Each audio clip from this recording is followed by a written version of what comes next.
Greetings, family. Welcome to Pan-Africanism towards Nationhood, building a global Black business pipeline. And greetings, family. Tonight, we're here with a wonderful subject to you as we look to build our connection or reconnection to the beautiful country of Liberia. And tonight, I'm here with Dr. Kula and family. This is Bomani Tyehimba. And our topic tonight is Liberia, 201 years anniversary of the American Repatriation Settlement in 1822 with Dr. Clarice Kulah and Bomani Tyehimba of Africa for the Africans. Greetings, my sister. How are you doing today? I am blessed. How are you? Doing well. Thank you for joining the program, and thank you for being open for us to educate our brothers and sisters in the African diaspora and African continent and just in our Black world in general about the great history and the great contributions of Liberia and the connection with Black America. All right. And what I want to do is I want to let people know that we've been building our energy and putting positive energy out there about Liberia, and we've been dispelling all of the negative stuff and the things that's incorrect. And our sister here is gonna basically just break it down for you, family. Break it down like it's never been broken down before. And you're talking about a born Liberian, someone very passionate about our country, and she's gonna also introduce herself to you. And what I want to show you, family, is just wanted to do a quick little click to our flyer for Liberia. So this is the Liberia Reconnection Investment Tour from March 29th to April 9th, 2024. So we're building this energy to let you know why it's important to join this journey, why it's important to connect to a country like Liberia and be open to business and investment and wonderful things like that. So this is a general flyer that we have, and we have all of the full details on our website at africafortheafricans.org. So this is the reference to the information. And at the bottom of the screen is my contact number, email, website also, that you can reach out and connect and ask questions, and we just build energy from there. Let me switch back over to us, and we can talk more about this flyer and also the website information, which has full tour overview, full itinerary, preparation information, visa information. And as time go along, our goal is to literally just update it, build it up, and take it to that next level. So Dr. Kula, how you feeling? Are you ready to get into this? Can we get like a beautiful introduction from you? All right. Okay. So a little bit about me. Okay. So I'm Dr. Kula. My first name is Clarice. Born in Liberia, raised in New York, Atlanta, Georgia, lived in Maryland for a little while. When I was in high school, we went back to Liberia, which was an awesome time because I came here in elementary school. So of course, going back, I had to get reacclimated to the system.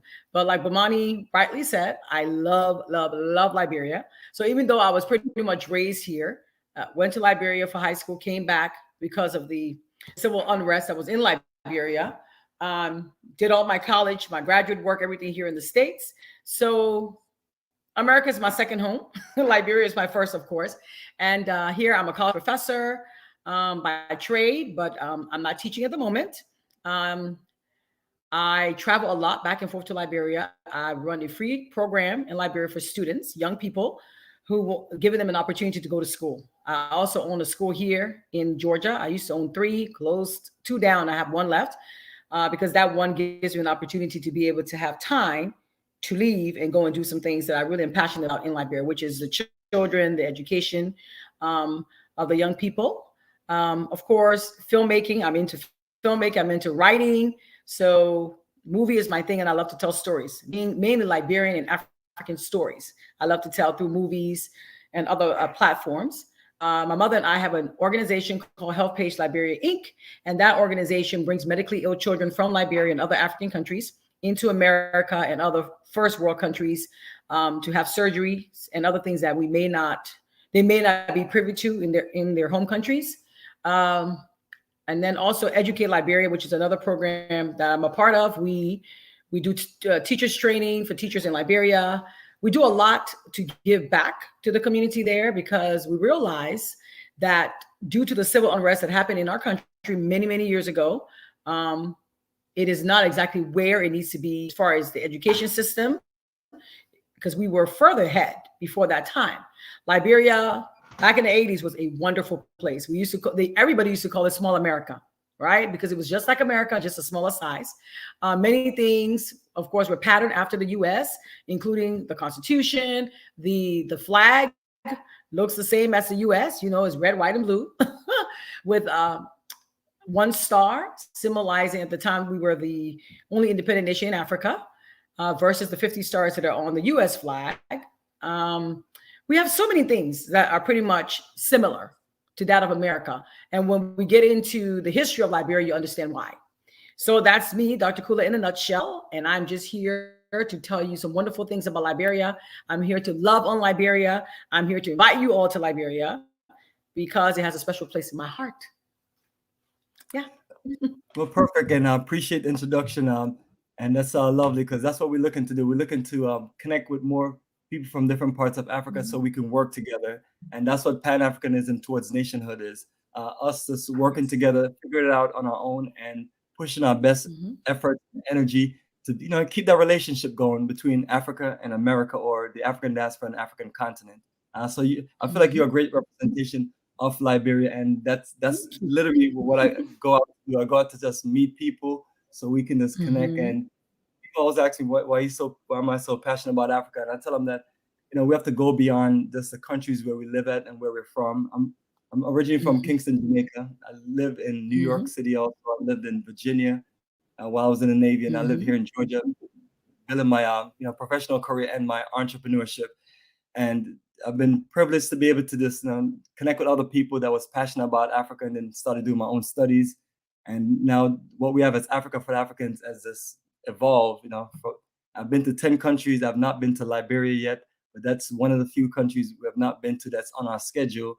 But I'm always telling people that there's always a first time going to different countries.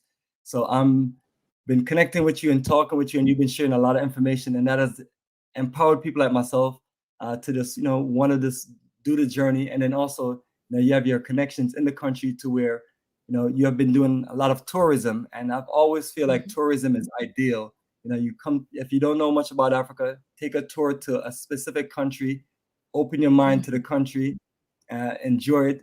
And then if you want to do business, you can just go back and connect with the people you're connected to.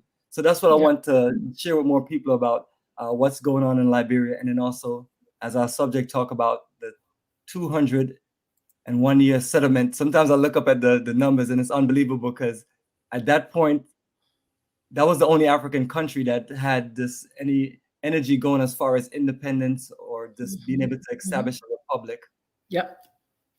So I'm not sure where you want to start at. If you want to start at just how our African ancestors from America got to Liberia and what they did, and also share with some there's certain misconceptions that some of our people that went there carried out themselves a certain way and were oppressive. Those are some of the things I hear, but I don't believe those things. But I like to hear information from the source, from people who are from a specific country, and they just are passionate and they do all their research and they know the ins and outs. So okay. All right. Okay. So the best place, of course, to start is from the very beginning. So we're going to start there. But before we go to the beginning, I want to say something. Of course, we know that you're from Kingston. You and I have been talking back and forth for a period of time. So I tell you, tourism, like you said, I believe is one of the top things in a country that can help that country sell itself. And I remember when I was growing up here, there used to be this commercial on TV. It said, "Come back to Jamaica." I don't remember "Come back to Jamaica." You remember that one? Oh, yes, absolutely. Yeah, it was old and was new. I was very much drawn to that. So as a kid, I always wanted to go to Jamaica, right? Just because of what I saw. And the beauty of it, you guys show all the landscape, the waterfalls, and people on the beach. And I was just like, wow, this place is breathtaking. So what I'm trying to do now, and what you're trying to do, and other people are also trying to do, is to show that breathtaking view of Liberia, because that is there. Okay, so that's one of the major things I know you're trying to do here as you're taking people, is to show the beauty of Liberia and the investment opportunities and all those good things. So now let's take it a little bit back to the beginning. So because I know many of your audience and people who you're trying to track are African Americans and just, I guess, Africans or Black people in the diaspora. So a lot of people don't know the story of Liberia. which is why it's important for us to discuss. So back in the 1800s, right before slavery was abolished, American Colonization Society was looking for a place that they could send some of the free blacks, if you will, back to. What better place than the coast of West Africa, which is where many of them were taken from. So the idea was to take them back to the coast of West Africa, not necessarily Liberia, but the coast of West Africa. So on that very cold day in January, February, basically, they boarded a ship out of New York that took them to the West Coast. First place they came to was Sierra Leone, was modern day Sierra Leone. So in Sierra Leone, they had some issues, with some illnesses that were local to the area. So many of these people, remember now, the ancestors have been taken out of Africa as slaves way back when. So these guys were born and raised in America. They don't know about malaria. They don't know about all of these different things that were local to that area. So as they went back and ended up in Sierra Leone, many of them were dying from these illnesses, specifically malaria. And so the rest that were left that didn't die,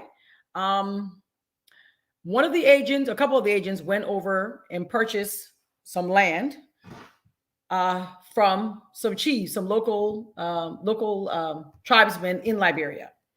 Once that was done, of course, they came back and collected those people, and they all went on the ship into Liberia. At that point, it wasn't called Liberia; it was called, I believe, Dozua Island, and then was later renamed Providence Island, right? And then became Liberia. And Liberia, of course, means land of the free. And I love the story of Liberia because it's a beautiful tale. It's beautiful. So you have these people who wanted freedom so much, right, that they were willing to leave everything that they knew in America to go to this new world, to go to this new country and start something that would be their own, something that symbolized freedom, the freedom that they were denied here in America.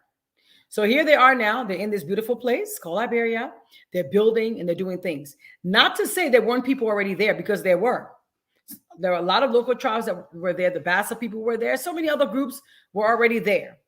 So now here comes these guys from America, and they came over and they started setting up shop and doing all these different things. Things didn't go according to plans in some of the areas. The local people probably didn't know they were coming. And they probably didn't know there would be so many local people there. So there's a lot of things going on, There are misconceptions. People said, oh, they treated the people so bad.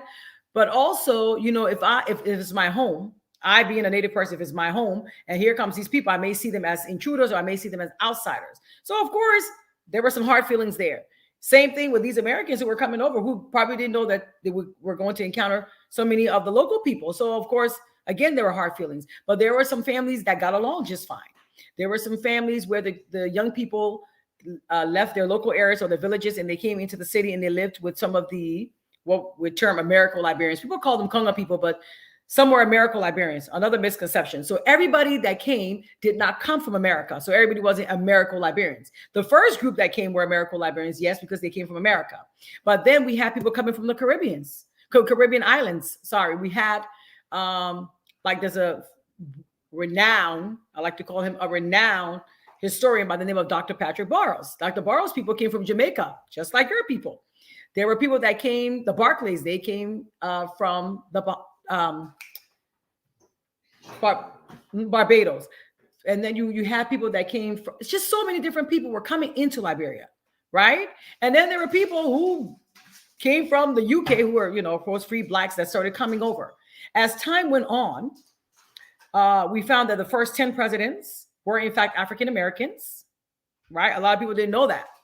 First 10 presidents, yes, Barack Obama was our first African American president here in the US, but there were 10 other African Americans who were, in fact, presidents in Liberia. The first of them being Joseph Jenkins Roberts. I believe he came from Virginia. So many people came. My great-great-great-grandfather, Elijah Johnson, was one of the people that also came on that ship into Liberia. And in some of the history books, he's known as one of the founding fathers of Liberia. So you've got all of these people coming, to a place that they were not familiar with, and they had to get familiar with it pretty quickly because this was going to be their new home. Now you fast forward into 40s, 50s, 60s, 70s. We got our independence in 1847. Mind you, we got to Liberia in 1822. independence came for us in 1847. So people don't understand there were African Americans that were able to govern themselves. So you don't let anybody tell you that African Americans or people of color can't do that, because it was done. It was done well. It was done in Liberia. We were an independent nation at that time. Most of the other countries were colonized by the British, the Spaniards, the the British, the Spaniards, just even the Portuguese. They all had little colonies there. So here comes this little place called Liberia, where you have these free blacks and the local Liberians who have become independent. That's a great accomplishment, especially during that time period. And Liberia helped. They were part of the Pan-African movement that was going on. They helped with the OAU when that started. They helped with so many different things. So Liberia has its place in the history books. We don't read about it often in the history books here, but Liberia has its place. It did a lot of things. And I know it helped also to help eliminate slavery, because those blacks that were free now and went to Liberia, slavery was still going on the coast of West Africa and some of the areas. They fought with tooth and nails to make sure that they were never to be re-enslaved, and nobody else was to be enslaved on that continent and brought to America. So they did a lot to help with that movement as well. So I take my hats off to those people, because again, to leave everything that you know and go to a strange place, that is commendable. Yes. That is commendable. So that's the beginning of Liberia. And those are the kinds of people that went, people that were for freedom. And let me tell you something about Liberia, the Constitution, the first Constitution, that I love personally, right? Even though some people say, oh, Liberia is being racist, because, they're the only country in the world where your color, your skin color, whatever matters for you to be citizen. Yes, Liberia, the first constitution said that in order for you to be a Liberian citizen, you have to be a person of color. Wow. But my psychological mindset, because I did study psychology, looks at things a little bit differently. You're looking at a group of people who have been enslaved their entire lives. Now they have freedom. They do not ever want to be enslaved again. So yes, they put that in their constitution, saying that you must be black, because they were afraid that, hey, some people might come, just like, some people came to South Africa, and they became, the apartheid thing became an issue. So these people are looking at this, look at where we're coming from. Do we want to go back to that ever? And the answer is no. So yes, they put that in their constitution. It's not because they were trying to be racist or any of those things. I think they were just trying to be precautious. They were trying to protect what they were building there. They were trying to protect themselves from ever having to endure what they endured here in America. You get what I'm saying? So Liberia is that country that it will welcome you with open arms. When I think Samuel Doe became president in 1980, 81, around there, when he took over, they tweaked the constitution a little bit. So of course, it's not an automatic citizenship. So what happens now is you go to Liberia, you apply for like a residency type paperwork. You will get it, because again, you just have to be black. So once you get that, you have 2 years, and you can go and come out of the country, but you have 2 years. After 2 years, you apply for your citizenship.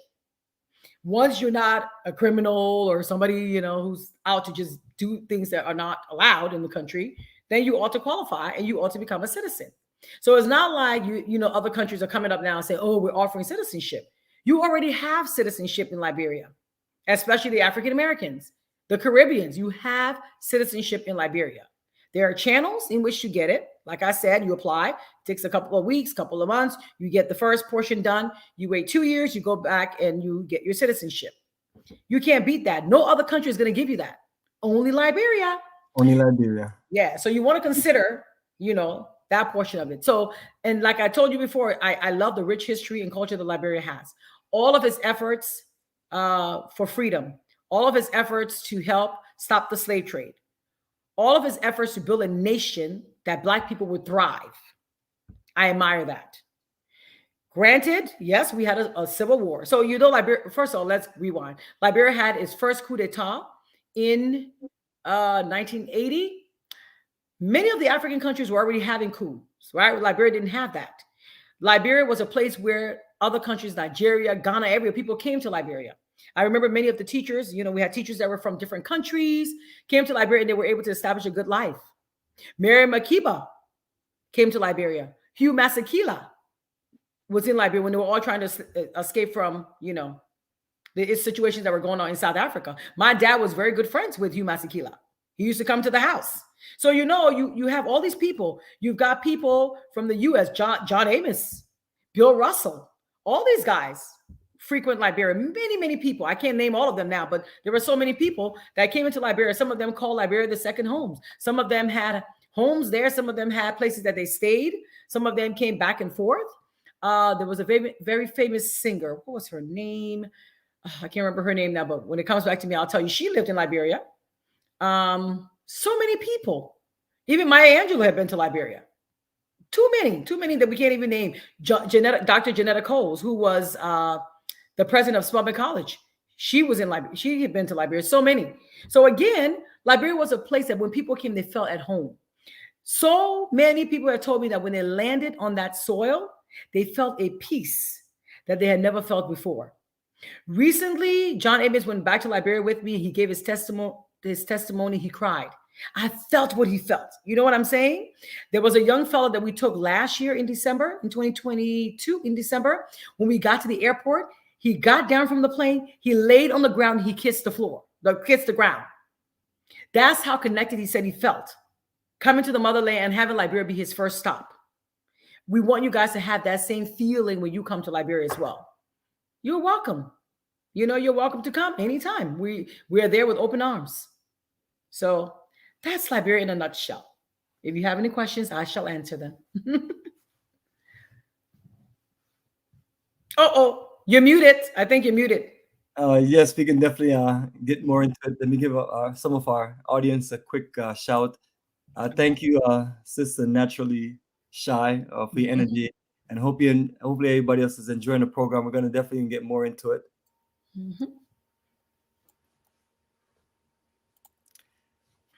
Yes, and the part that I want to connect from now, since you beautifully just give us a nice introduction to the history and kind of give clarity of the situation, because you're also looking at how our people felt from the African diaspora going to Liberia with their braveness, and yes, and also how do our people feel when they're on the African continent and then they see their own brothers and sisters returning. They probably was wondering, like, who are these people and things like that. But the beautiful thing about it is a move was made, and that move that was made is the move that all of us are in part of that modern day movement of Africa. Yes. So I'm always telling people this, let's appreciate our ancestors and everyone who came before us and all the great work they did. And then now it's time for us to show our commitment and connection. So that's exactly you see in a modern day time now, me and you working together. And my good brother, Kala Genesis, is the person who over the last few years, he's been telling me, go to Liberia. And he speaks so positive about it, Liberia, which I appreciate. Yeah. Because sometimes that's what you need to hear. You need to hear the positive part of it, and you need to hear the clarity of whatever negative stuff that's out there. So I told him over the years that I'll keep my mind open to it, and I'll keep working on it. And then now you have, we have tour dates, and now we're doing programs, and now we're wonderful information. So he usually shares a lot of information about Liberia, lots of information. Wrote a novel, and the brother is constant connection there. And then I told him that what I wanted to do, I wanted to connect to Liberians, whether they're in Liberia or in America. And that's how he connected me to you. Yeah. And then you connected me to other people. And now we're building this relationship, and we're sharing information with our audience. And I know people like, all of a sudden, Bomani is just doing a lot of shows and talking about Liberia. Give College Genesis a lot of that credit, because he's the person that really got me into it. And that's what it takes. It takes people that are passionate about the different countries in Africa or the African continent in general to share with us. So I'm always telling people, when we have people talking and sharing information with us, just open our minds. Yeah. Nothing hurtful. We're all trying to do something wonderful. And that's, building, I love the Pan-Africanism towards nationhood, to where we can, invest in each other. Because when I think about America, I think about, great American energy, to where, unfortunately, we spend a lot of our financial resource and we give it back to the system. So people like myself, since I've been traveling to Africa and pushing Black-owned business and Black-owned energy and cooperative economics, I'm telling people, hey, why not just open our minds when we travel and check the different countries out, invest in it. So I want to definitely get into the tour part of it, to where, based on your experience, because I'm sure you've done a whole lot of tours to Liberia. Oh, yes. Oh, yes. I've And enjoyed it. and some parts of the, what we have an itinerary, or almost everything, I'm sure you have experienced. So I Pretty wanted much. to see if you could share some more information as far as the physical aspects of being on the ground in Liberia on tour, or how does it work when you get people prepared for Liberia? Do you have to tell them anything special? Do they have issues with getting visas? Hmm. Are the flights okay to get to Liberia, or is it difficult? Things like that. And then what we do on the ground in the country, in Monrovia and outside of Yeah. Monrovia. Okay. All right. So let's start with the getting there, right? So COVID is gone now. So there's not so many stringent rules. There were many during the COVID-19. Uh, I traveled a lot during COVID-19. We had to take we had to take, what do you call it? The test every time we're going. So now the way it works, if you're vaccinated, fully vaccinated, you don't need to take the COVID test to go to Liberia. If you're not fully vaccinated, yes, of course, you have to take it. And then you can hop on a plane. So right now, Brussels Airlines is a way to go to Liberia. So what I do, because I live in Atlanta, so I usually take a flight from Atlanta to DC, DC to Brussels, and then Brussels to Liberia. All right. So as you know, most African countries, we don't have direct flights. There are some, but not all of the countries that we have direct flights. So normally we go to one country and then into Liberia. Well, Ethiopian Airlines is another way to get to Liberia. So some people go to DC on Ethiopian Airlines will take you, I think, to Addis Ababa first, and then into Ghana, and then you take a flight from Ghana to Liberia. That's a long route for me. Yeah, so I just stick with the Brussels route. The layover is a little bit more than I like, but it's good. Now, Delta, of course, has a beautiful route. You take Delta from New York. It's an 8-hour flight into Ghana, and then you just take one flight from Ghana to Liberia. So those are the three ways. And then there's Kenya Airways. So Kenya Airways, if you take Delta or United also goes from New York to Liberia, to Ghana. And then you can either get Sky or Kenya Airways from Ghana to Liberia. Then Kenya Airways leaves New York and goes from New York to Kenya, then Kenya to Liberia. So it just depends. That's a lot of flying again. Yeah. So everywhere you go, you have a couple of stops here and there. But the stop in Ghana is not usually that long. Now, there is an overnight stop. So that's another way you can do. You can spend the night in Ghana, hang out, and then the next day go to Liberia, whichever you prefer. So let me share the route that I came up with since I wrote that itinerary, and we've been, and I like to just lay things out. The route I came up with was on Royal Air Morocco. That was the other. Yep, I just did that route from JFK to Casablanca, and the one in Casablanca, this layover was a short layover. Yeah, and then from Casablanca to Monrovia, Roberts only 4 hours. Airport. Yeah. And the times, and it depends on how you do the time change. I want to say it was between 2 to 4 hours. I would have to actually. Yeah, this is a 4-hour flight. Yeah, I actually just did Air Morocco for the very first time, only because my kids and I wanted to spend some time in Morocco. So we're like, hey, let's go hang out in Morocco. So we did Air Morocco. We hung out there, and then we spent a couple of days, and then we went to Liberia. It was a 4-hour flight. It was my first time doing it. It wasn't bad. It wasn't bad. It's a lot cheaper because the other routes, sometimes can be a bit pricey. Yes, I just really started using Royal Air Morocco. I used it for a few of my members traveling to Ghana last December. Yeah. So they told me everything was well on it. But that's what we do. We just try to find routes. So the route that route seemed to be less strenuous and less stressful and a lot simpler. And as time go along, most people, we're going to keep looking at different routes, and then, we may change it and things like that. But for now, that's something that we can work with. And then you mentioned the historical one has always been Brussels. People who told me that they have to go to Sierra Leone or they have to go to Liberia or a few other countries, they usually just do the United setup and they get connected to Brussels Air in Belgium. Yeah, and then you just go on. Yeah, it's not a bad route. Sometimes it's a 4-hour layover, sometimes it's a 6-hour layover. It just depends on what you want to do. So I just do my paperwork in the airport. That's it. Kill the time and make new friends. So there's a lot you can do in that time frame. Yeah, but the Air Morocco, if that's what you guys are using, that's fine too. You just, connect. And then, like I said, the route from Morocco to Liberia is only like 3.5, 4 hours at the most. So it's not that bad. Okay, so that's about the flights. You will need a visa to get there. So your DC, right now we have Atlanta and we also have Minnesota for now. I don't know how long that's going to be, but we do have visa services in those 4 places right now. There's talk about reducing the number of places, but I don't know. We'll see. But if you go online to the Liberian embassy. It'll tell you where you can do the visas. So you send your passport with 2 passport size pictures. You send a money order for whatever the amount is for the visa. And then pretty much they do the visa and they mail your passport back to you. So you need the visa to go there. You need your COVID card to get into the country. So those are your 2 major things. And of course, your ticket to board a flight to get there. Now, once you're in country, many exciting things. So I usually do a tour on Providence Island, which is where the settlers first settled when they got there. This is a very small island. We usually take a tour so you can see it still has some of the old things. The first church that was built in Liberia, First Baptist Church, was Providence Baptist Church.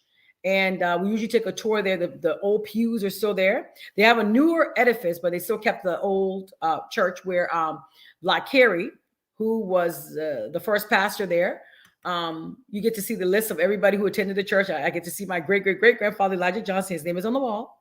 Quite a few people, their names are on the wall. You get to just kind of walk the path that those people walked, from the setup on the island, building their homes on the island, to building the church right up the street. It's like a little belt. Then the second church, I believe, was the Methodist church, and the Presbyterian church, I believe, they make like a little triangle. So they're all just in that area there. And they all have their original, some of them have their original pews and everything. So you get to see that. You get to see the chandelier that was put there in the very beginning. It's just amazing to see this. Like you're walking through history. All the 1800 stuff still there. I love it. And then we make our way up to... there's a monument of Joseph Jenkins Roberts, and on the monument, you ought to see the carvings on this monument. Is history. It's like a walking history. As you're walking, the tour guide is telling you about what's on the monument. It speaks volumes. I can't tell you what's on it. You need to be surprised. But when you see those carvings, oh my God, beautiful, absolutely beautiful. Then when we come out of that, there's a place called Duco Hotel that's just right there. You can look over, see the beauty of Liberia. Look at the beach. Look at everything in the distance. It's just gorgeous. And then we come down to the museum. People don't know we have a gorgeous museum in Liberia. You get to see artifacts. I believe Queen Elizabeth, I believe she gave, or Queen Victoria, one of them, gave Joseph Jenkins Roberts his first desk. Yes, believe it or not, the desk is in the museum. So many artifacts in the museum. The history is told on the wall. Prominent people are mentioned. The different tribal groups that we have there, everybody's mentioned, and you get to read about all of these things that you may have been hearing about or that you may read online, but you get to see it firsthand in the museum. So that's one of the tours. That's the Providence Island tour. And then I think on yours, do you have Chimpanzee Island on yours? Oh, you're muted. I think you're muted. It doesn't ring a bell. Okay, so Chimpanzee Island is not open right now, but when it does open, maybe you can go. There's an island where you can see the chimps. They come out. It's almost like they're dancing, and it's so cool. You sit on the water and you just watch them. It's gorgeous. There's a place called Libasa. It's a eco village, ecotourism type village. My friend Lisa owns it. You guys will love it there. There's a place in Bassa called Elizabeth Village. Hester Baker, I think she's going to be on your show. My cousin Hester on Monday. Yes. She owns that place. It's also breathtaking. It's on the Benson River. There's a place called Edina, which is where my people settled. And it's in Grand Bassa County. Oh, the water there. Oh, it's pristine. It's pristine. You guys will love that too. There's Patawi Waterfall, where the waterfall is just amazing. They have 2 waterfalls, giant waterfalls. You can go hiking. They have tents. You can camp out in the tents. So many things you can do. Then there's Robertsport. Oh, that place is not, when you talk about breathtaking, that place is breathtaking. The beaches, the old houses from the 1800s, some of them are still there. The little guys surf. Young people, a lot of Black people don't swim nor surf. But in this place, the little African boys, the little Liberian boys, they have a class and they teach you how to surf. It was so cool. So we participated in that class. They bring their surfboards out and they show you all this nice things to do. So that happens. And think of it, Liberia has one of the best surfing waters. If you Google, one of the best surfing waters is in Liberia, in Robertsport, as a matter of fact. So a lot of people from South Africa, a lot of people from the UK, America, different places go there just for the surfing. And of course, they fall in love with the food, the culture, and the people. but they come there for the surfing. So you've got all those things going on. And not to mention our magnificent culture troupe. Oh, when all the culture troops, when they dance for you, there's one group called the Ambassador Crusaders for Peace, I believe. Ambassador Julie Indy leads that group. They do a wonderful cultural experience. And then there are many other groups that do the same thing, but they showcase the different tribes and the different dances that go with those tribes. When I was younger, I just thought, hey, it's all Liberian dance, it's all African dance.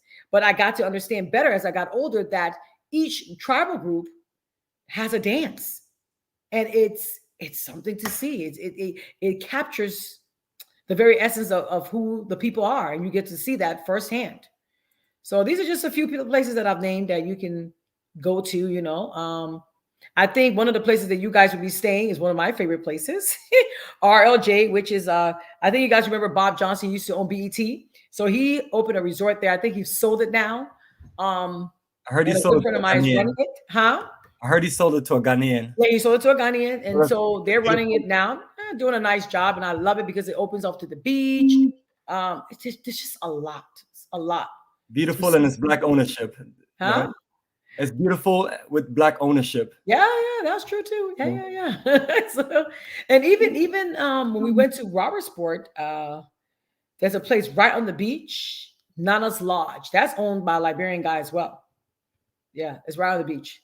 So you've got a few people that own places there. My mother has a small bed and breakfast called Dunn Estates.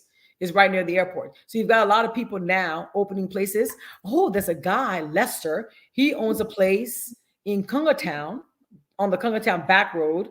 What is it called? I think I told you about it before. It's absolutely gorgeous. Calabash. It's called Calabash. Yes, one was Calabash. So one we have a welcome dinner, and one we have a farewell dinner. Exactly. And I'll people the itinerary in a little bit. And some of the things you've mentioned is on the Nana Lodge and also the Kandeja Resort. I'm going to pronounce the word properly soon. Yeah. Oh, Keneja. Now where Calabash is, I forgot to mention, right next door to Calabash is Ala Lagoon. That's a beautiful place too. Both of those places overlook the water. A friend of mine owns it. You guys will love it there as well. And the food in both of those places, the fish, oh my word. When you go to Liberia, make sure you eat is a baked fish. If they put vegetables on top of it, a little bit of pepper. Oh my gosh. It comes with plantains on the side, or you can do jollof rice. It's delicioso. You guys need to try that. I'm just telling you, about the food. And then there's a dish that we all love in West Africa. Nigeria has it. Ghana has it. We all have it. It's called fufu and soup. You need to try that. I think Calypso Rose. I think you know Calypso Rose. She's from the island as well. Every country she would travel to back in the day, she would write a song about it. When she came to Liberia, she wrote a song called Pepper Soup. She said, you want to go to Liberia, you want to stay in Monrovia, you drink pepper soup. It's a beautiful song. But anyways, you get to try that. You can eat it with a spoon or you can eat it with your hand, however you please. But you must try that fufu and soup. You'll love it. Mm-hmm. Well, perfect. That's a beautiful introduction as far as what you're going to get in the country. And then we also, our goal is to do an investment conference. Yes. Because our goal is also to, beyond us taking you to see the beauty of Liberia and the history and the culture, it's also to open your mind up to investing in the country. So yes. I don't know exactly how that's going to go, but we do have it set up based on the itinerary at our resort. So that is going to be perfect. And then as time goes along, we'll work on the people that's going to be there. Oh, yes. Whenever I do business or an investment conference, I try to get a combination of people born in the country specifically that's doing business. And then, I'm always into those of us that's from the African diaspora that, that make these moves and move to Africa, build business. Like you mentioned about our ancestors, just brave. And we have to just very brave. So we put us all together in the same room. And the goal is for us to educate our members and also for us to do a lot of networking. Yes. We figure things out on how we're going to invest in the country and how we're going to handle things that we need to handle to, to build what we really need to build a strong Black economy. Because one of the issues that I have in all parts of Africa is the fact that we have so much foreigners, and they honestly, I don't knock their hustle. I mean, they're doing they're doing what they need to do. Yes, of course. The Indians, whether it's the Indians, the Chinese, or the Lebanese. So I'm telling people that those opportunities that they're taking advantage of, you can too. Opportunities that we can take advantage of. So instead of being here as a spectator and complaining about what the Chinese, the Indians, the Lebanese, and all other races and nations are doing, join us and let's figure it out and let's make certain moves. That way we can just build a beautiful connection for our children, because that's the main thing that I'm always telling people that we have to think about. Do we want our children to just grow up in a world where they realize that everyone else, is doing everyone else is doing corporate economics and building ownership, and then only thing that we have left is just for us to go there and apply for a job, work at their factories, work at their corporate buildings, and after a while, we have to evolve from that. So that's why we're pushing this incredible. Let me tell you. So for your audience, there are two major things, right? Well, several things actually. So of course, diamonds are in Liberia. Gold is in Liberia. Iron ore is in Liberia. Rubber is in Liberia, which, Firestone has the lion's share, but, we're not going to talk about that, but you can get into some of these industries as well. Fisheries is another industry. Farming. Oh my God. Africans as a whole eat a lot of rice, but a lot of the rice is, being imported. Unfortunately, there's some farmers who are growing the rice there. I just feel like we need more people to be doing that. Rice, peppers, all those different things, cocoa, all those things to be grown in Liberia. So those are investment opportunities. Tourism, of course, is always a huge, huge investment opportunity because people will travel, want to stay in nice places, want to see beautiful beaches and nice things. So that's always an opportunity. Where we are closer to the airport, there is not a grocery store near us, nor is there a bank. So what I find is you have to go into the city or close to the city, to do that. That's an opportunity for somebody to come and put a grocery store. I'm looking for some investors. If you want to go in with me, hey, we can join forces and put a grocery store there. Then we don't have to keep going into town or closer to town. You see Kenaja, Bob Johnson's place. I love what they did. There's not a bank in the immediate area. So you know what they did? Don't tell me they got a bank. Teller machine in the in the hotel. So there's no excuse of, I don't have the money to pay. You just go to the teller machine. There's no, I can't do this activity because I don't have time to go to the city or whatever. You can just put your card in there and get your money out and do what you need to do. So I think as more people come in and establish more things, there are more opportunities for us to have more banking systems. There are opportunities for us to, like I said, have the grocery stores. Now, one major thing that I would love to see, and the day this happened, I will just be running all around, blessing God, thanking God, all of that. I would love to see some Africans in the diaspora, some Liberians, some Ghanaians, Nigerians, whomever, all groups come together. Let's get an airline, right, that can give us some really good direct flights into a lot of these African countries. Yes. Because for me, it does not make sense that I have to connect all over the place to get to Liberia or even to get to Ghana. Sometimes I have to leave from Atlanta, go to this. We need to have more flights out of Atlanta that can take me straight to Ghana, straight to Liberia, straight to Nigeria. We need to have more of that. It's always you have to go to New York, right? Or you have to go to DC.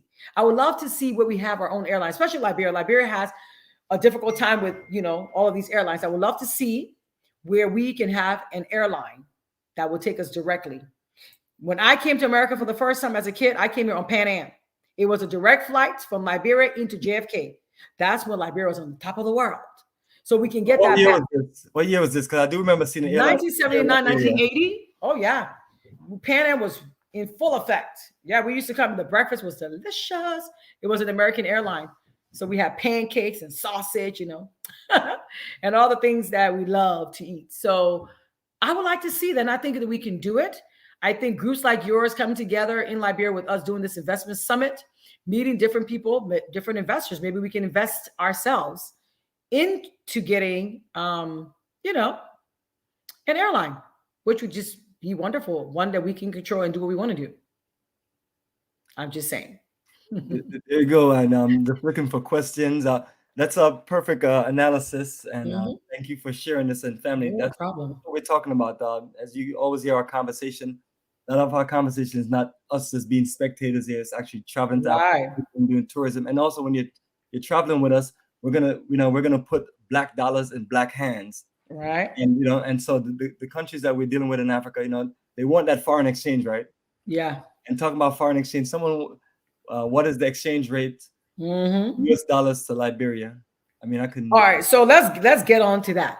So of course, like I told you before, Liberia and America are pretty much intertwined. So we still use the US dollars, even though we have Liberian dollars.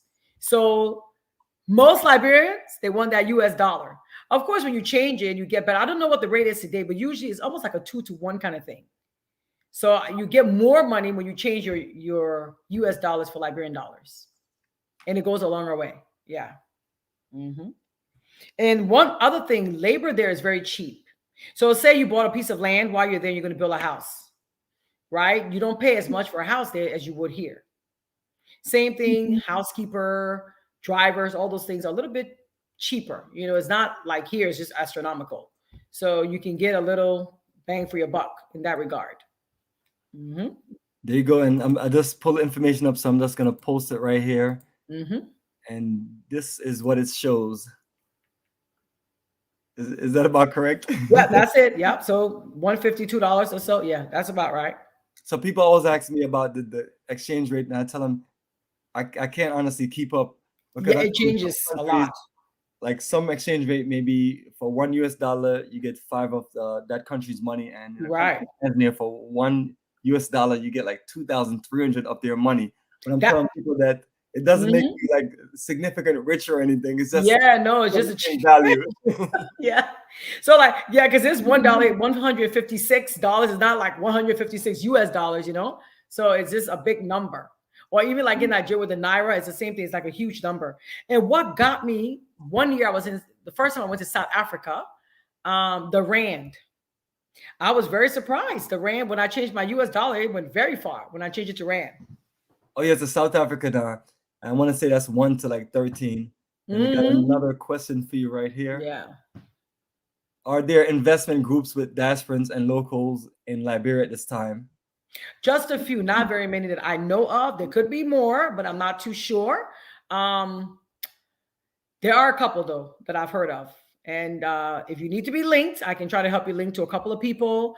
Because I know like my cousin Hester that you'll be talking to on Monday, her place in Buchanan, I think they may be interested in partnering with some diasporans. Mm-hmm.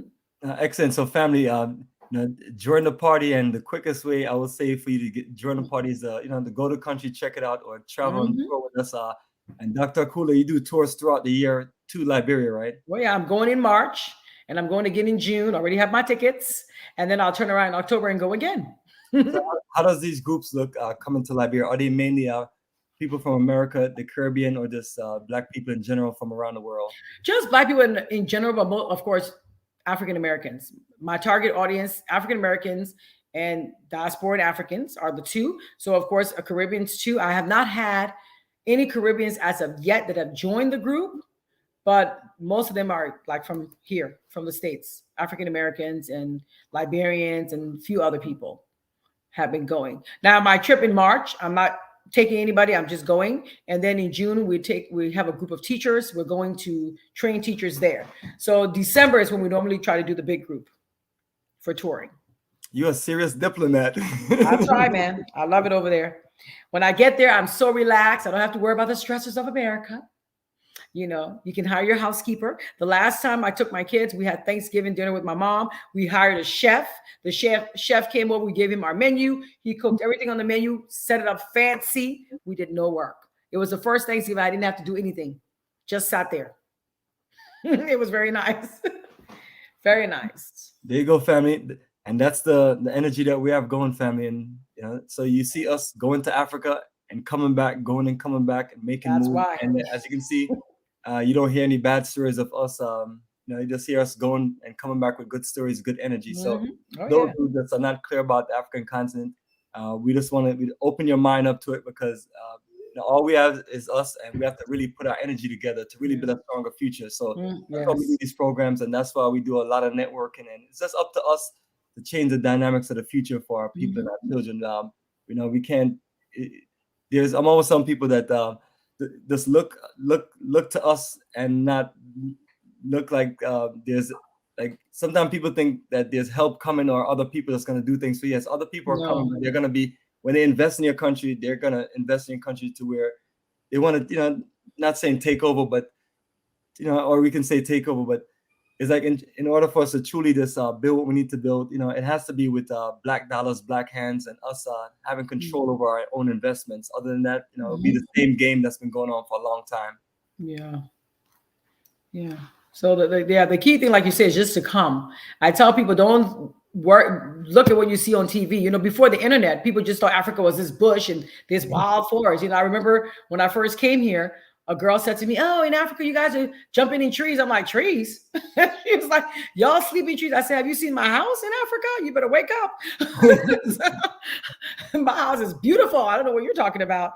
And it's not as tiny as these little apartments you guys have here. You know, I was just being cynical with her, but it was just interesting to see what her idea of Africa was. But now, because of the internet and a lot of the Nollywood films, the Nigerian movie industry, and some other African movie industries, we get to see the beautiful homes, the beautiful people, the gorgeous outfits that we wear. All those things are now on the forefront. So if there are people that still may have some of that stuff in their mind, take it out.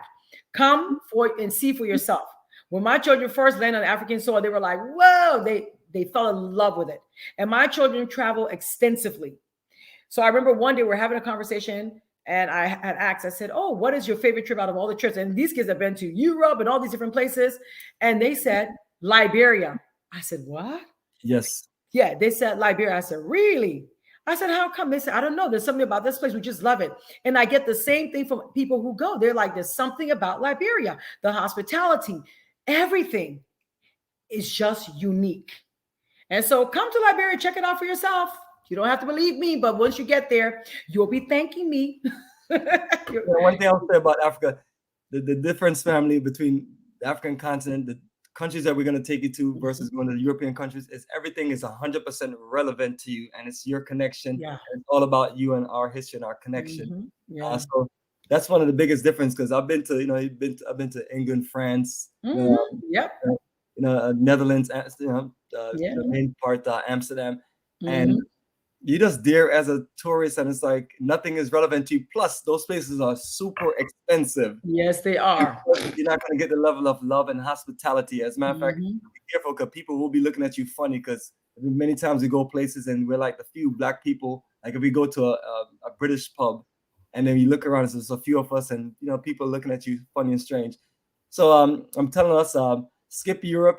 You can always go to Europe. Not can you stop you from that. But if you want a relevant connection and you want something fruitful and meaningful, join us in Africa, join us in Liberia, and that's Yeah. where I want to show our.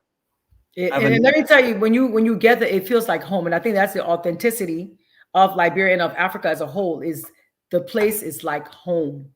People look like you. People are carefree like you. It's just the music and the dance. You fall right into it. You hear the music. You see the people dancing. You look at it. You're like, "Wow, this is me. I see myself in this." So that's why, like I said, it's home. So you come join us. There you go, family. And some of the things we talk about, I'm gonna just scroll through this itinerary real quick. I'm gonna put it up Yep. on a big screen so we can see it better.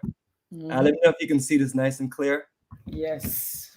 This is from one of my newsletters that we sent out. I've been sending this newsletter out for the last several months just to build interest. So this newsletter, it shows an overview of, but right now I'm at the part of the newsletter, and let me just scroll up to show everyone what the newsletter look like on the top.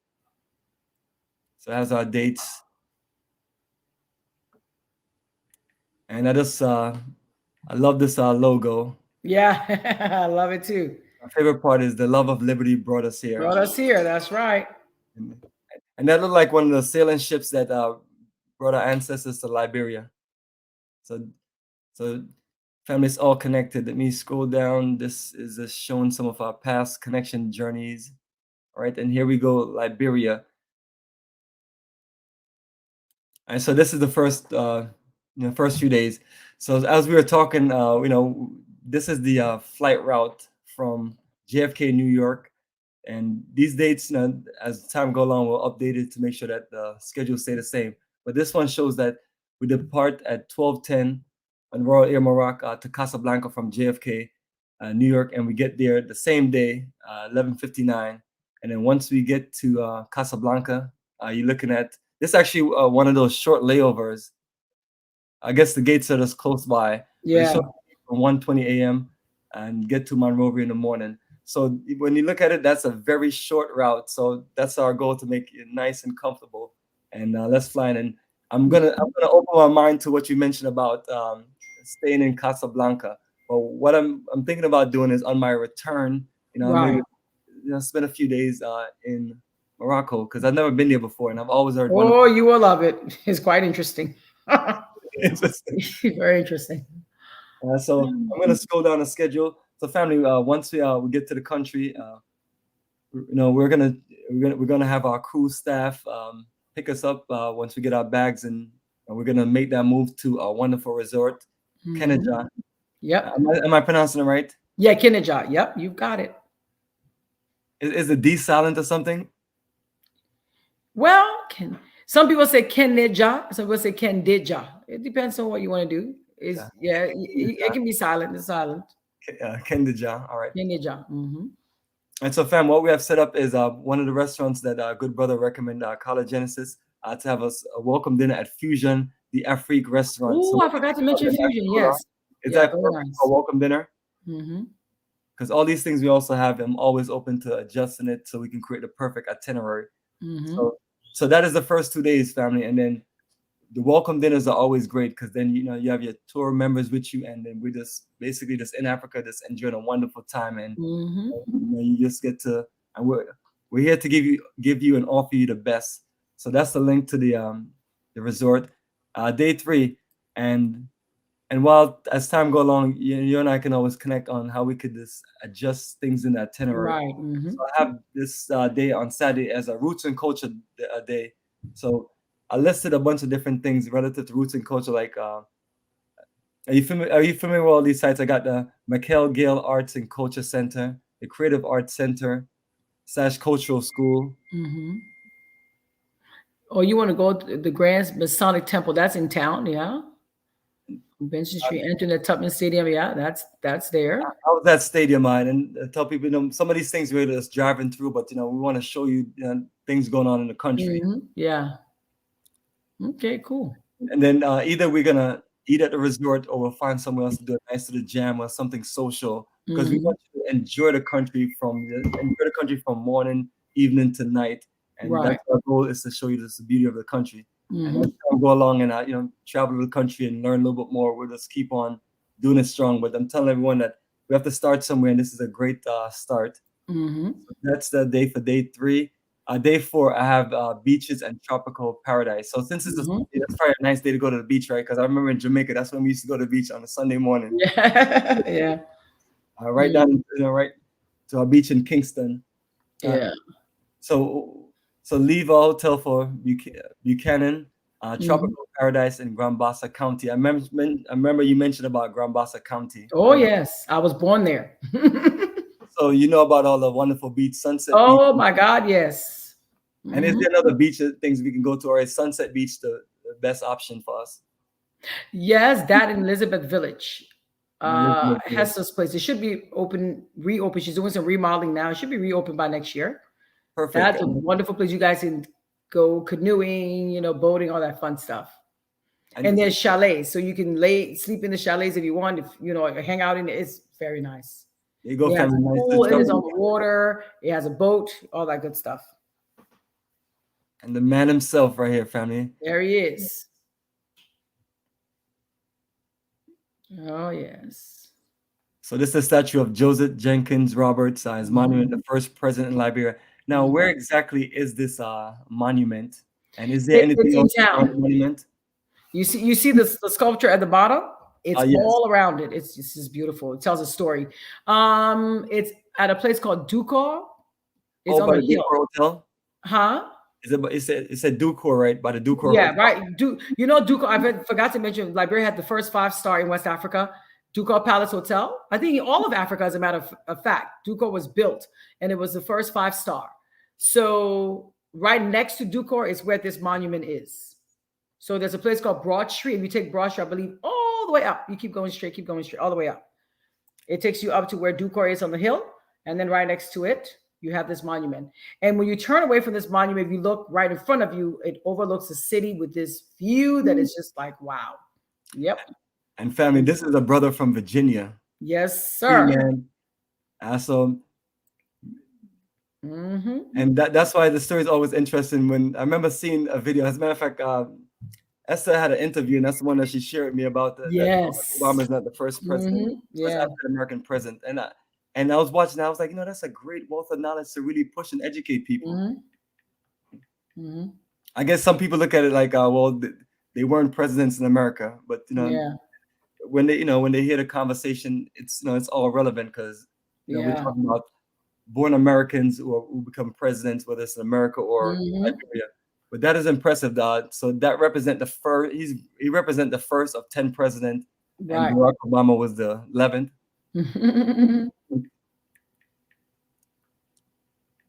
And so once we get to this monument, I guess we just have our tour guide just break down the history and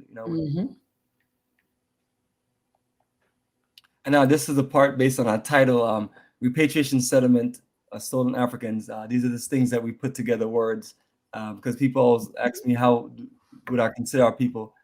Some people say we're sold. Some people say, tell me, we could just easily look at it as stolen Africans.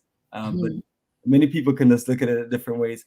But I have on here just a list of few things: Providence Island, the 18th settlement, and also Bushrod Island, Freeport, Monrovia.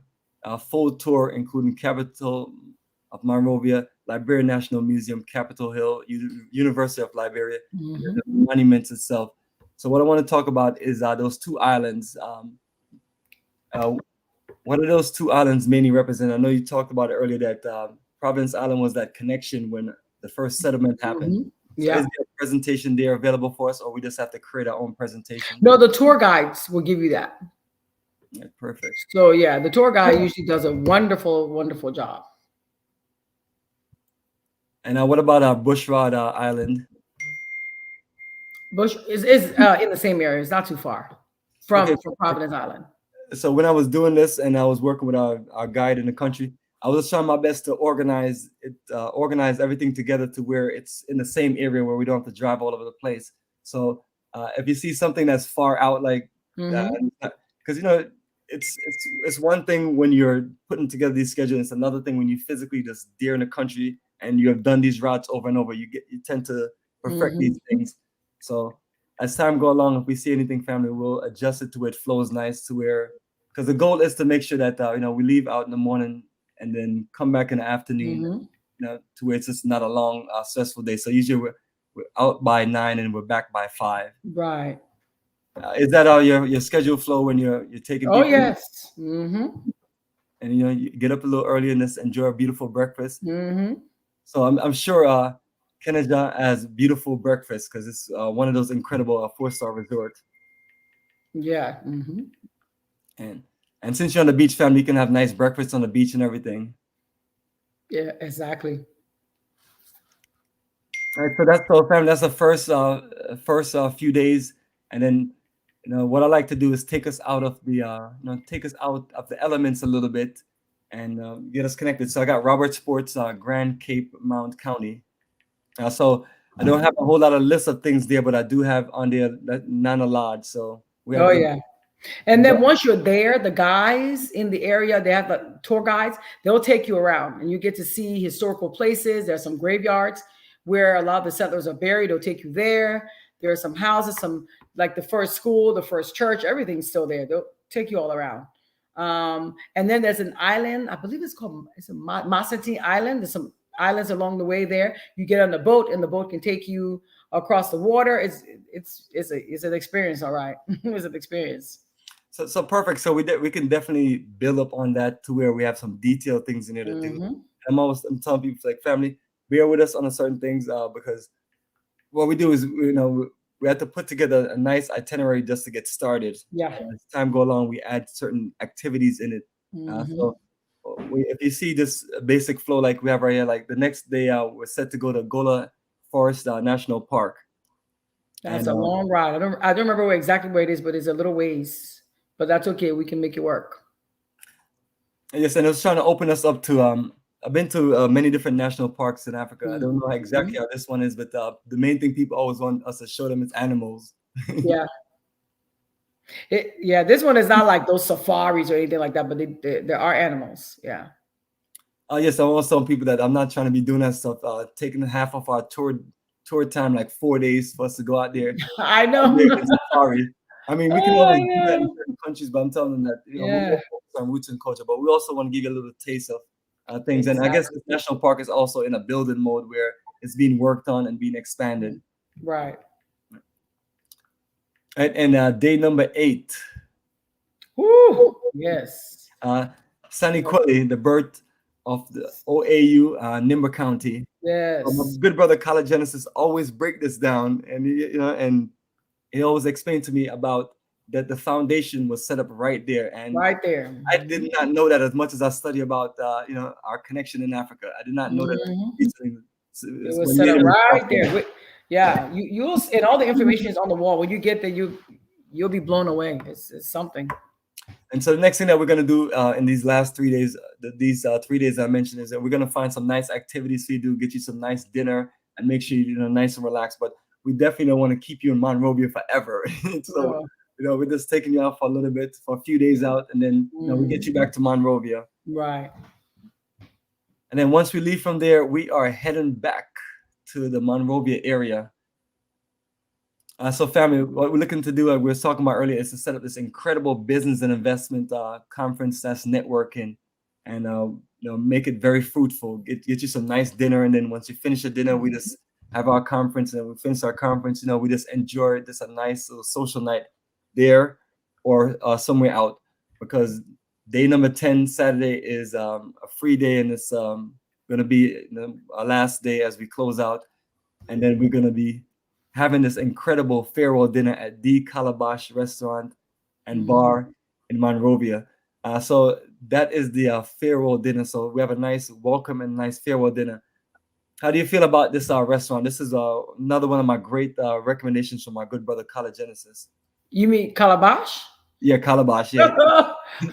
It is absolutely wonderful. I eat there all the time. In fact, the night that I left on my last trip, we had dinner there. We eat there. I eat lunch there sometimes, dinner there. It just depends. The restaurant, Liberians are great cooks. So a lot of the restaurants are just wonderful. And And the that's what I'm hearing scenery. about a lot, because me, I'm gonna always say that, that Yeah. in the world of Jamaica, because I've been to so many places, and our dishes are incredible and Oh, special, yeah. and so we have Oh, something yeah. great in common. Great food, Yeah. great tropical energy, and families, that tropical energy, tropical people connecting together. Let's get a piece of this. Yeah. And then we're gonna close out and do the same route back from Roberts International Airport to Casablanca. So that's when I'm gonna look at my schedule and see if I can just sneak in an extra day there and Yeah, exactly. hang out Yeah. in Casablanca and You will enjoy check it out. it. Maybe next time I get a chance to go back, I could spend some more time there, and that'll Yeah. be another country we visit in Africa. So I'm always Exactly. like this family to visit multiple countries. Do it. Mhm. Even if you're there for 1 or 2 days, it's a good start. Yeah.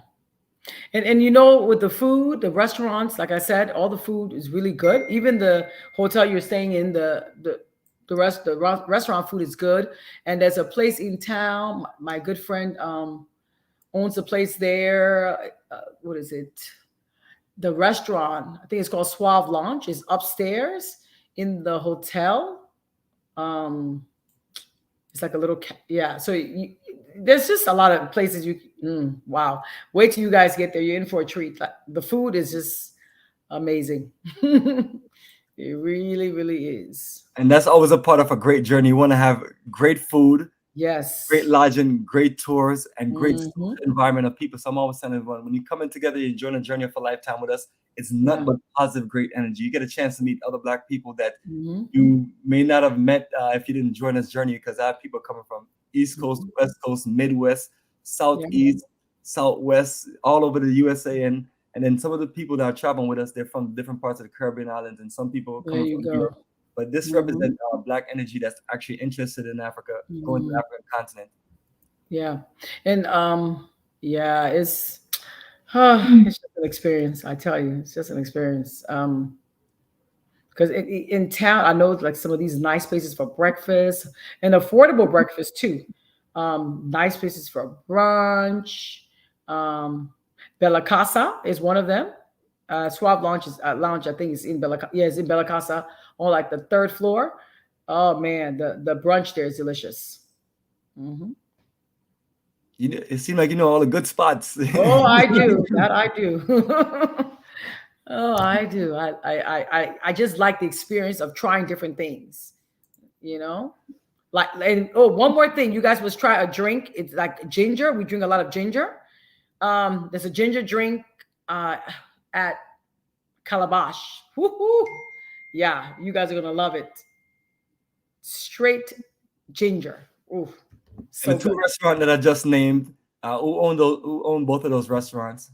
Which one? Bella Calabash Casa? and Calabash and Fusion, and then the other Oh, ones we talk Fusion. about. Okay, Fusion. Mrs. Yuri's daughter owns that place, I believe. She's Liberian.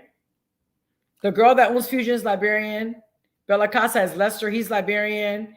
Bella Casa is Amin. He's Liberian. There are quite a few places that are Liberian owned. Definitely appreciate it, and I'm always Mhm. telling people that we're not knocking going anywhere else, but You which just want to give back to that. Yeah, I get it. we try to, and then in some cases we may go certain places that's not specifically owned by us as a people, but the majority of what we have, as a matter of fact, the whole itinerary is as black as you can get. This is the blackest itinerary ever written. Well, before you go, you definitely have to check out Libasa. You guys will love Libasa. It's not Liberian owned, but it's definitely somewhere you want to see.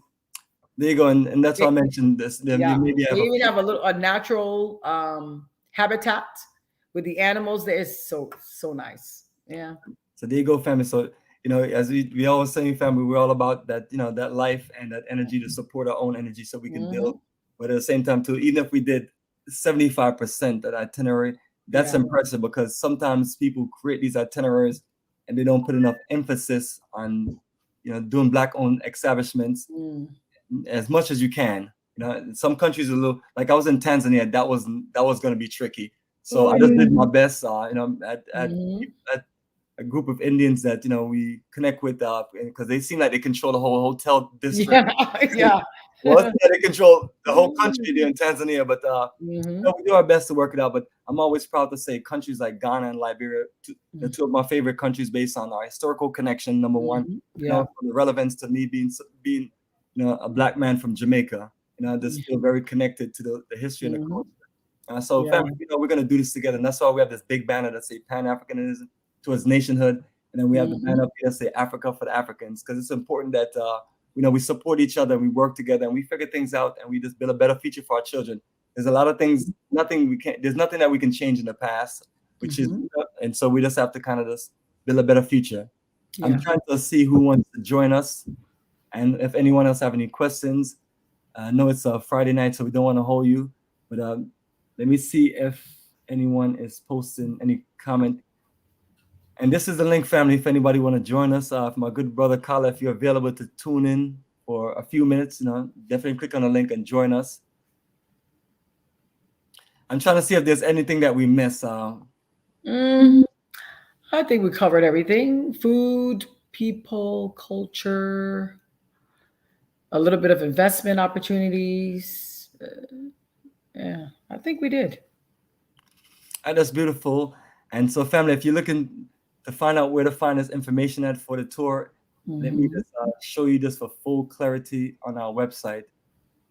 So once you're on our website, africafortheafricans.org, you scroll past the slideshow and you scroll past the MP3 player. I have the music on pause now. And then if you're on your phone or your tablet, you won't see the slideshow and you won't hear the music. This is only for desktop and laptop view. So when we scroll down, what you're going to do is look to the left, and you're going to see that link that says Liberia Reconnection and Investment Tour, March 2024. So once you click on it, it opens up to this page where you have a tour overview. You have the itinerary that we just looked at, even though the itinerary was from our newsletter. It shows you the full itinerary, general terms, visa process. And I always explain to people, just work on improving your immune system, because people ask me, how many vaccination you need, how much this you need, and I'll tell them. Oh yes, yellow fever is one. You need yellow fever shot, and then they'll give you a yellow book. I forgot to mention that. Also, is that checked once you get to the country? Is it required to show? Yeah, they usually check it. All right. Plus, you just want to be covered, and you get yourself some malaria pills too. So I will definitely make a note of that on our, because I have a preparation this year, which I'll which is nice, and I'll keep on Yeah, put building. the yellow fever shot on there, and then the malaria pills. You just take it. Some of them you take once a week, every day, whichever you prefer. It's up to you. And this is what you recommend for like first-time travelers, because I know after a while when you Yes. get to a country, you feel a little more comfortable. But I Yeah, know with some exactly. people, if you Yeah. do what you have to do to feel comfortable going to the country, like Hmm. you have to take certain things, take it because Just so it's for peace of mind. So you feel, you there feel you go. comfortable. Yeah. Hmm.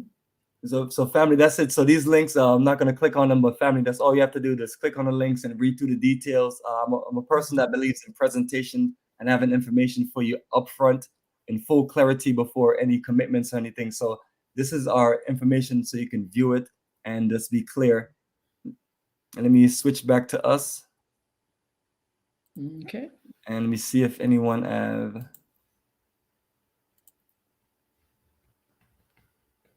All right, so audience is being shy tonight. We have a good amount of people on, but I think maybe we clarify so many things that people don't have questions. Maybe that's it. I don't know.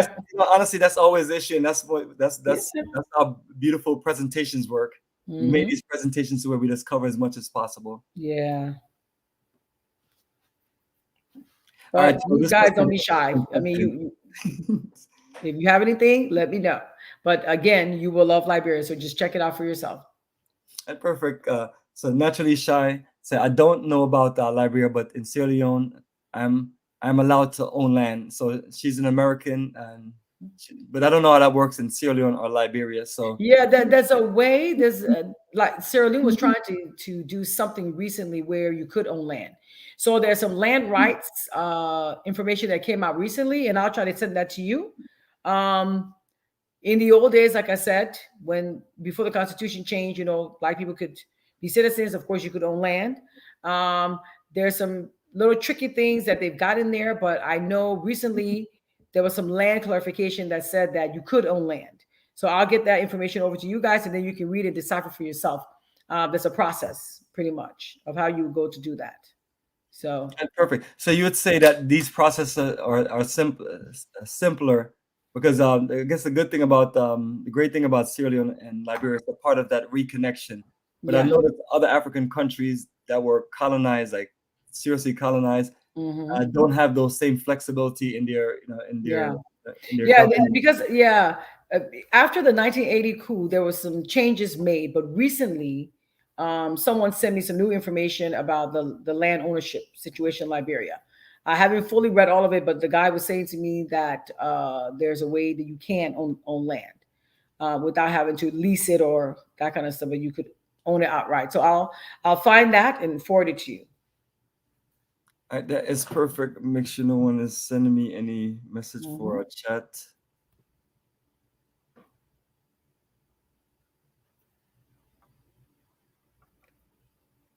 All right, my brother Kula want me to play a video.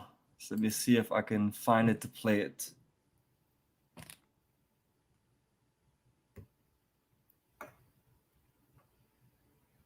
I think I sent you one video one Get this time. thing set and loaded. It's a video of the actual monument. Ah, very nice. And I even like that video that has can play that just for look because you definitely hold you 15 minutes or so.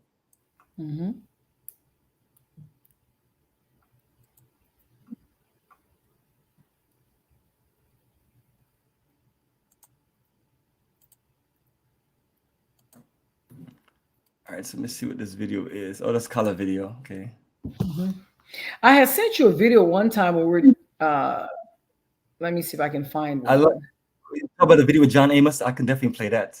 I like that video. Ah, You talk about that video with that one was nice too. you talk about that one or another one? There was another one that was shorter, but that one is nice too. You can show a little bit. Right, The so opening of that video with John, you can show the opening, maybe just a little glimpse of it, but it talks about Liberia and it shows beautifully what I love about Liberia. Yeah. Let's see. All right, so I'll load that one video up and let me just switch over here.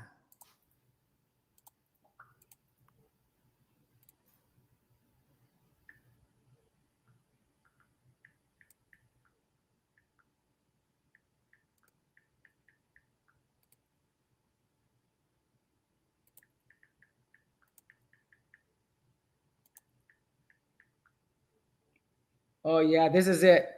And then while this is playing, I will load the other one. This is what I was telling you about earlier. This is beautiful. Oh, don't show everything. You have to be there to see it when they're given the historical piece. It's just wonderful. Look at this. I want to talk about this monument right here. The Joseph Jenkins Roberts monument, the father of Liberia. The reason why this monument is so important is because it symbolizes, if you look at the sculpture of what the African American people from the African slave descendants, many black people felt when they hit these shores. You see, the first thing is conflict, right? They fought with the cannon to secure themselves against people who didn't want the land, didn't want to have freedom, the ruling with the slave traders and everything. Then you have a picture of an African warrior, standing proud with his dignity.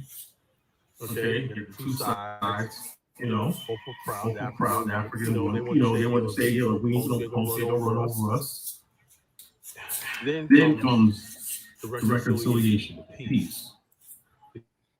And I don't use the term American Liberians, it's common people, the Liberians. And then you see them with the paramount chiefs shaking hands, sort of shaking hands, saying, let's try something, a new reality. And that began the process of unification. So 100 years before Tubman in 1945, a 100-year process of people getting to know each other, And you see the unity between the two people, the two sides. They're a little apprehensive of each other, you see in pictures. But the thing is, they're on this land now, and what Liberia symbolizes is we can build a republic. All right. Building a republic, not yet a nation. A nation and a republic are two different things, okay? They succeeded in building a republic, right? But the nation part was going to take a little more work. A nation required you to give a little something up for yourself to achieve a republic. Out of many, in America, out of many, we are one. You're Irishman, German, whatever, Englishman, you're now Americans. Out of many are one. This experiment was tried in Liberia. It could have happened if more people would have came here. And Liberia, the weight of the world was on Liberia not to succeed. Because if Liberia succeeds, I give hope to other African countries to put their tribal conflicts aside and succeed. So, when you look at this right here, look at this right here, you see a returning settler carrying bricks. And you look at all the stones, you look at how far they must have had to carry bricks. You look at the ocean, all the way up on top of this hill, they had to carry these stones all the way up here. And you see that right here, with their wives and children. And then you see the one man with a shovel in his hand, that means he's ready to work. And you see the one brother kissing the ground. What does that tell you? He wasn't saying, I want to go back to America. He was glad to be on free soil. And praise the Lord. I'm in heaven. I made it. This is how they felt when the jubilance they felt when they came here. Naturally, there's going to be problems. People that are already on land saying, hey, look, what are you doing? You can't just come here and just want freedom. We got chiefs here. We got rules here. But these people wanted freedom so bad. They said they were slaves in America. They said, well, we're not going to be enslaved by the white man. We're not going to be enslaved by the black man. So they fought. Out of which came a republic, which could have ultimately been a nation, but it's still not too late for Liberia to become a nation, a unified nation, under one flag, one creed, one common name, one God, one purpose. That can happen. It's gonna happen. My testament of Almighty God, it's gonna happen. I have every faith in the founding people in this country and the purpose of what this was set up for. That's the Matilda Newport canon, old legend. You know, some people say it was a myth, but that is what it is. That was a canon. Unfortunately, a sad time in Liberia history where they had to fire on some of the local people who didn't want to. But the good thing about it is they had a lot of local support. King Bothwell supported stuff. A lot of people said yes, but they were too afraid. Many were too afraid of the Days. The Days wanted to rule, you know. And the settlers said, we just wanted a little piece of land to be free. Just leave us alone.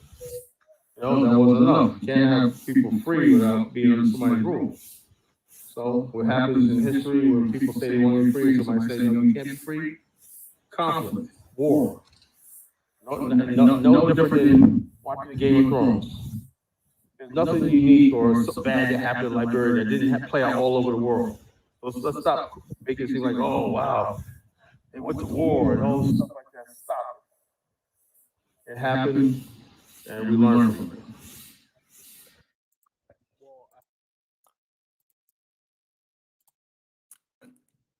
All right, so that is that video right there. So perfect. So let me know if you want me to play one of the videos that you're in, or if you have something you would like for me to play and share. Let me there we go. Yeah, I sent you one. All right, perfect. It's an old video, but yeah. Oh, do you have the diaspora? Okay, perfect. Yeah. Well, you can play the one with John, because what John is saying hits home for a lot of people that you want to take. I don't know. Okay. You can show that one. It's similar. And you want me to just play this a few minutes of it, or the whole? Yeah, just a few minutes, not the whole thing, just a few minutes of it. And once it's finished, then I guess we'll close, because yes, getting to that time. Yeah. I think it'll help get more people, because it's good to hear what he has to say. Well, we can do the opening and then maybe hear a little bit of what he has to say.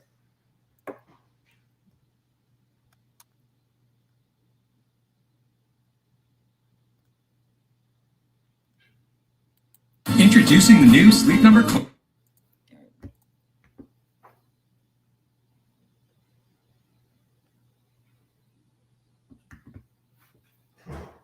All right, so it is loading. Okay. And nobody else has any more questions? You did a great presentation. You covered everything. And thank you. I'll so, try. Right.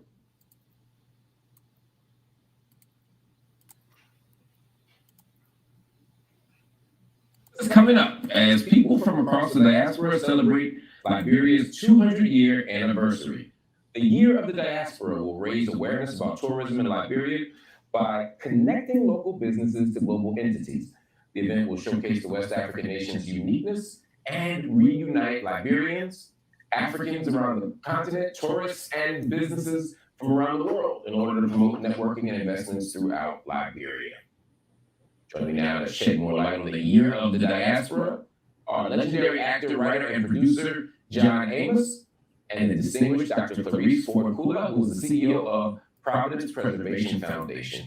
Doctor, I'm going to start with you. What is the Year of the Diaspora reunion? How would you describe it? We can forward mine a little bit. I want to hear what John has to say. The Year of the Diaspora is an event set aside, a year-long event set aside to celebrate 200 years of a movement that started back in the 1800s.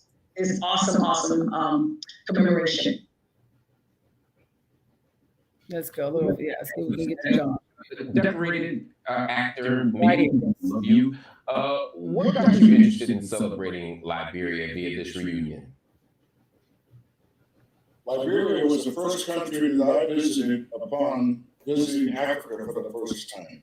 It was in conjunction with the inauguration of then President Talbot, and I came up with the idea to have the Grambling College Marching Band attend the festivities in hopes of shooting a documentary, which we did, called Grambling Takes Off Back Home. So that was my introduction to Africa and to Liberia, and I fell in love with the country. Needless to say, I fell in love with the food, the cassava leaf, the combo. Yes. And indigenous dishes. Because as an actor, you know, when you're working on a set, you're constantly being fed food that is not the best for you, and there's plenty of it. So consequently, I went to Liberia for the first time, somewhat overweight, and within a very short amount of time, eating only indigenous food, I came back, I looked so healthy, and I lost so much weight, and it was that the director and the producer, Norman Lear, they were frightened that I wouldn't be able to pass as his husband, Miss Rose. I fell in love with Liberia, and I want to be part of any celebration that acknowledges Liberia's role in the emerging profile of Africa. Yes. Mm-hmm. Yeah. Wow, that's beautiful. Dr. Thank you. Thank you.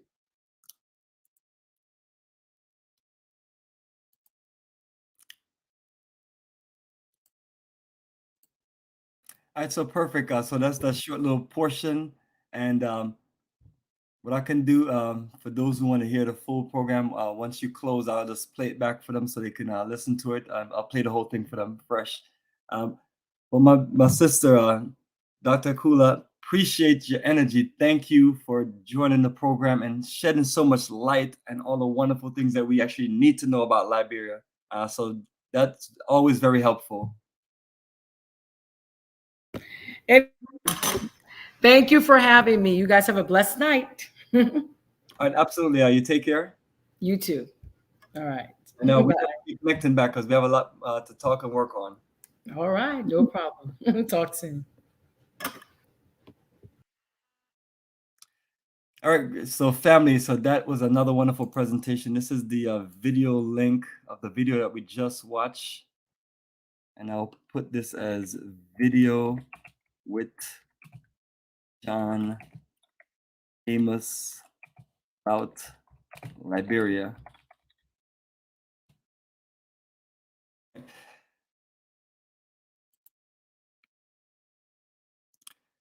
So what I'm gonna do, fam, I'm gonna start the video over.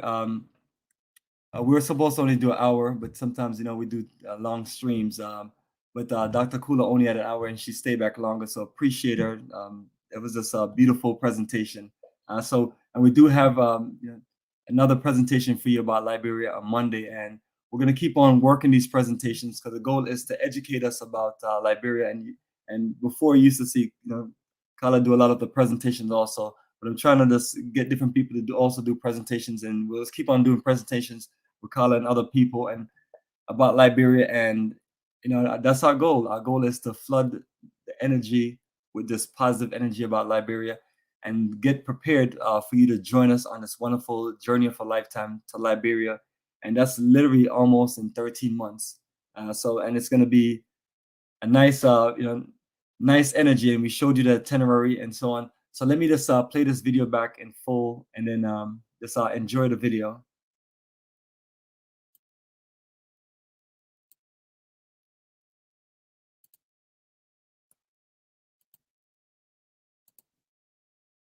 A reunion is coming up as people from across the diaspora celebrate Liberia's 200-year anniversary.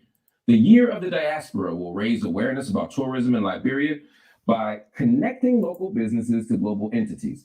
The event will showcase the West African nation's uniqueness and reunite Liberians, Africans around the continent, tourists, and businesses from around the world in order to promote networking and investments throughout Liberia. Joining me now to shed more light on the Year of the Diaspora are legendary actor, writer, and producer John Amos, and the distinguished Dr. Clarice Kulah, who is the CEO of Providence Preservation Foundation. Doctor, I'm going to start with you. What is the Year of the Diaspora reunion? How would you describe it? Well, the Year of the Diaspora is an event set aside, it's a year-long event set aside to celebrate 200 years of a movement that started back in the 1800s. So Liberia is a country that was founded by the ex-slaves and American Colonization Society when slavery was abolished. So as the African Americans came into Liberia, they created homes, they took their families with them, and this new experience began. And to commemorate that and celebrate the uniqueness of Liberia, since it was the only independent nation in West Africa, it was also a mecca for Pan-Africanism, if you will. So the government of Liberia, under the umbrella of the Lands of Return, celebrated 200 years of freedom and Pan-Africanism. Underneath that umbrella, we have different groups that are doing different things. And so the Year of the Diaspora is one of the events that will take place during that time, starting in December of this year, all the way to December of next year, bringing people from the African diaspora, African Americans, Caribbeans, everybody you can think about from the African diaspora will be coming home to Liberia to celebrate this awesome commemoration. Mr. Amos, as a decorated actor, many people love you. What got you interested in celebrating Liberia via this reunion? Liberia was the first country that I visited upon visiting Africa for the first time. It was in conjunction with the inauguration of then President Talbot, and I came up with the idea to have the Grambling College Marching Band attend the festivities in hopes of shooting a documentary, which we did, called Grambling Takes It All Back Home. So that was my introduction to Africa and to Liberia, and I fell in love with the country.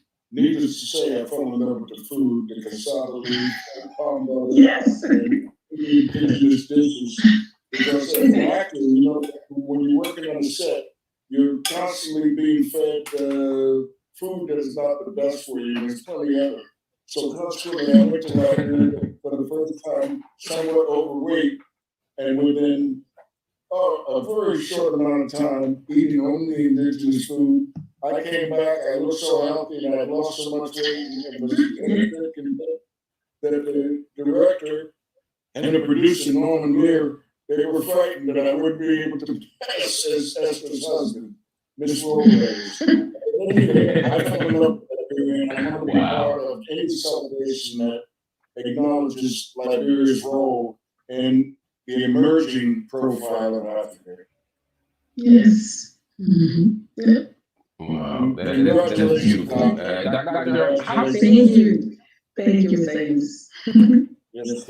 Indeed, congratulations are absolutely in order. Doctor, one of the things we think about is the relationship between indigenous Liberians and former American slaves, enslaved Africans, plus their descendants. How do you think about that relationship? Because, you know, there's a long and somewhat troubled history between those parts of our family. This is true, and what I love about what's happening now is that the dynamics is changing. So people are more accepting of each other. There's not much talk like there used to be about, oh, you guys came here to enslave us. It's not that kind of thing. Because many of us, you have traveled extensively, and when you get to a new country or a new place, you're not concerned about what tribe this person is from or what they represent. You're just concerned you see another Liberian and you strike up a conversation. So it's gotten to the place where we don't even ask each other, what tribe are you, or are you an American Liberian, or are you from one of the indigenous tribes, are you Bassa, are you Pella, are you any of those things? It's more, are you a Liberian? So a lot of nationalism is occurring, and we're very excited about that.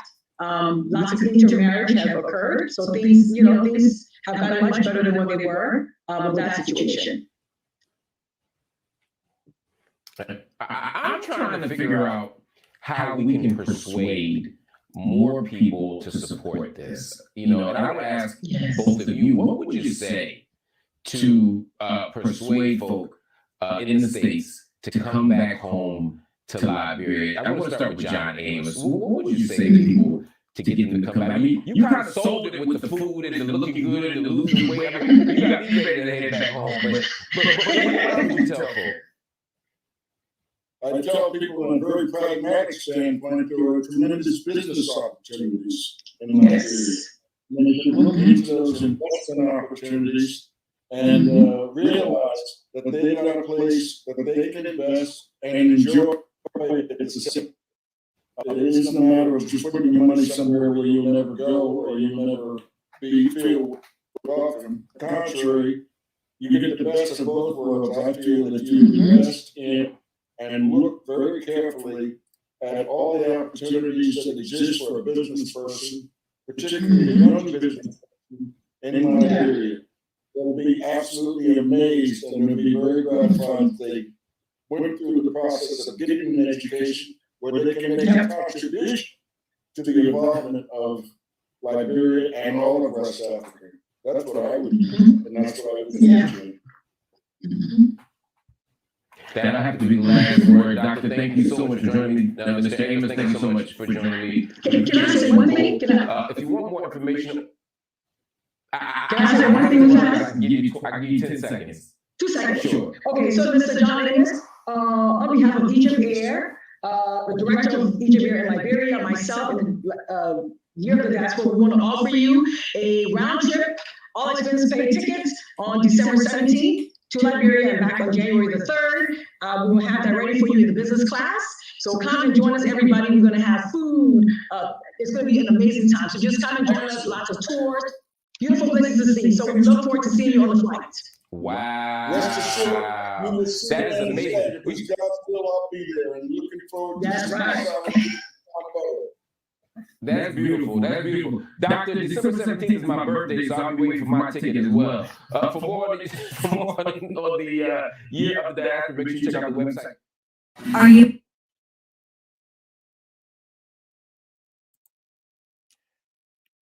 Yes, family. So that was another one of our wonderful videos about Liberia, and I got one more for you for those who still want to hang around for a little bit. And let me just get this thing loaded up.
See you in Liberia.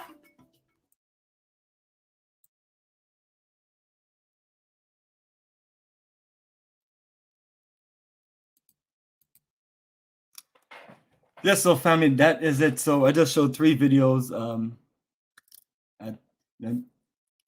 This literally just trying to give you this a nice little connection energy and get your minds open and get you just ready for that experience as we work on building more and more countries and work on working with more and more people. So the biggest, so when you look down the bottom, you see all these journeys. The only journey that's not on our schedule, that's not on that, literally just on the website yet, is Egypt. And I was literally working on that today. But everything for Liberia is up, and you see the other countries. So this is Africa for Africans. Our goal is to just, anywhere from 5, 10, 20 countries. Our goal is just to keep on building, and we can't do it without your support and energy. So we do look forward to you joining us on this journey. I'm available for questions, and I'm available to talk with you and go through it. And we basically put together all of the documentation from newsletters, flyers, website information, and a whole lot of presentation like this one about Liberia. So hopefully everybody enjoy the energy, and we're going to keep in touch, and we're going to keep this going. And let me see if anybody have any questions before we close. And if not, then next time we're up, you can join us, and we can talk more, share more about our connection in Africa. So family, this is Pan-Africanism towards nationhood, which is a serious movement, a serious energy for us to do what we need to do as a people.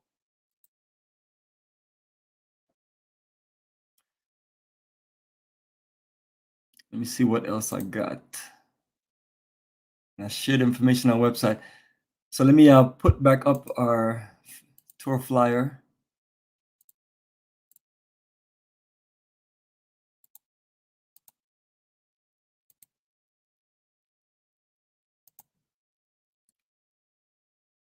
And that is it right there, family. Save those dates, March 29th to April 9th, 2024. And I just showed you the incredible itinerary, and we're not limiting ourselves to how we have it flow. We're going to keep touching up, make it nice, and make this a perfect reconnection. So the 2024 will mark the 202 years anniversary of that reconnection.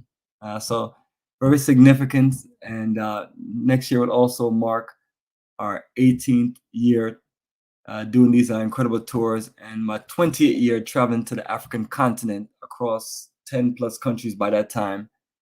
10 now, but we have a few countries that I'll be going to in between that time. So family, this is Africa for Africans. The journey of a lifetime continues. Appreciate everybody energy. Take care, enjoy your night, and we will reconnect on another live stream episode of Pan-Africanism towards nationhood.